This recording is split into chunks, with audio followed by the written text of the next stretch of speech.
بسم اللہ الرحمن الرحیم۔ حضرت علیہ السلام کا ارشاد ہے، حیا کا کرتا اور وفاداری کی زرہ پہن لے، بھائی بندی کو محفوظ رکھ، عورتوں کے ساتھ بات چیت کم کیا کر تاکہ پوری تعریف کے لائق ہو جائے۔ خدا تعالیٰ صاحب قوت کیسا حلیم اور بردبار ہے، اور تو کمزور اور ضعیف ہو کر اس کی نافرمانیوں پر کیسا دلیر ہے۔ گلا گھٹنے کی تنگی سے پہلے سانس لے لو اور موت کے ہانکنے کی تکلیف سے پیشتر خدا تعالیٰ کے حکم کے تابعدار ہو جاؤ۔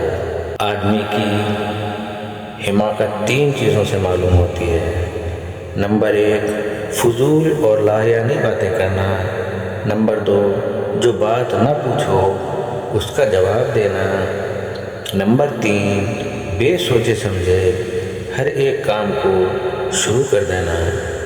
سبحان اللہ، اللہم صلی علی محمد و آل محمد وعجل فرجہم۔